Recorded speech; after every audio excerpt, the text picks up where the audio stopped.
சுற்றுச்சூழல் மிகப்பெரிய பிரச்சனையாக இருக்கிறது வந்து காலநிலை மாற்றம். இந்த காலநிலை மாற்றம் வந்து சூழல் மற்றும் அறிவியல் சார்ந்த ஒரு பிரச்சனை இது. இதை பற்றி நம்ம எங்கேயுமே பேசுறது கிடையாது, தொலைக்காட்சிகளில் விவாதிக்கிறது கிடையாது, சமூக வலைதளங்களில் இது பெரிய பேசு பொருளாக இன்றைக்கி இல்லை. நம்ம அண்டை மாநிலமான கேரளாவில் வந்து நிலச்சரிவாக வந்து நூற்றுக்கணக்கான மக்கள் செத்து போனாங்க. பக்கத்தில் இருக்கிற விழுப்புரம் மாவட்டத்தில் நூற்றுக்கணக்கான வீடுகள் மழை நீரில் மூழ்கி போச்சு. அதே போல் டெல்டா மாவட்டத்தில் கஜா புயலாக வந்து நூற்றுக்கணக்கான தென்னை மரங்களை வேரோட சாய்ச்சிட்டு போணுச்சு. இதெல்லாம் காலநிலை மாற்றத்தால் நடந்தது. இது வந்து மிகப்பெரிய பேரழிவை உலகம் முழுக்க ஏற்படுத்திக்கிட்டு இருக்கு.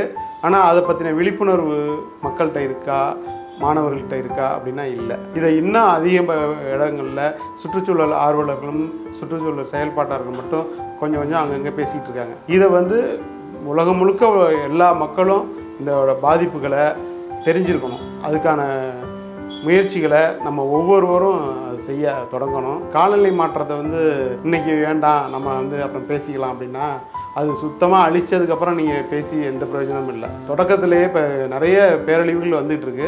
பாடப்புத்தகத்திலே இந்த காலநிலை மாற்றத்தை குறித்து ஒரு பாடத்தை கூட வைக்கலாம். அவங்கள வந்து காலநிலை மாற்றம்னா என்னன்னு தெரிஞ்சுக்கணும், பாதிப்புகள் என்னங்கிறத அவங்க தெரிஞ்சுக்கக்கூடிய அளவுக்கு இருந்தாங்கன்னா நாளைக்கு காலநிலை மாற்றத்தில் ஏற்பட பாதிப்புலேருந்து அவங்க கொஞ்சம் விடுபடலாம். அதுக்கான முயற்சிகளை நம்ம செய்யணும். காலநிலை மாற்றத்தை வந்து விழிப்புணர்வு பண்ணுறதும் அதை பற்றி எப்போ தெரிஞ்சுக்க போகிறோம் அப்படிங்கிறத வந்து தான் மிகப்பெரிய கேள்வியாக இருக்குது. இதை அறிவியல் பூர்வமாக அணுகணும். காலநிலை மாற்றத்தில் நம்ம அண்மையில் இப்போ ஆஸ்திரேலியா நாட்டில் பார்த்தீங்கன்னா 150க்கும் மேற்பட்ட திமிங்கிலங்கள் இறந்து போய் கரை ஒதுங்குச்சு. அதே போல் நம்ம சென்னையில் வந்து ரெட்லி ஆமைகள் அந்த இனப்பெருக்கத்துக்காக கடல் மணற்பரப்பு வரும். அது ஆயிரக்கணக்கான ஆமைகள் வந்து இறந்து கரை ஒதுங்குச்சு.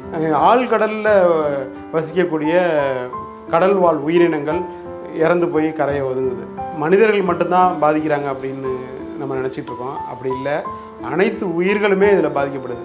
போத்தி சாமுத்திரிகா பட்டு இல்லாம கல்யாணமா? சாமுத்திரிகா பட்டு இருந்தா தான் கல்யாணம். போத்தி சாமுத்திரிகா பட்டு.